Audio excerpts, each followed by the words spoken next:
As in this video, we're going to take a look at how you can fix the error message can't turn off because pin Windows is on the Samsung Galaxy S24 series. First, tap on the home button to go back to the home screen. Then on the home screen, swipe down at the top. Then tap on the settings icon. Next, we scroll down and tap on security and privacy. Now scroll down and then tap on more security settings.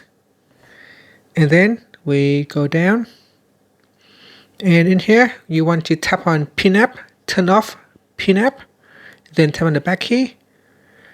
Then tap on the back key again. And this time when I go into my accessibility, and then if I go into interaction and dexterity, and in my interaction control, I can now turn on or turn off lock screen when deactivated. So this time I will not get that error message anymore. And that's it. Thank you for watching this video. Please like and subscribe to my channel for more videos.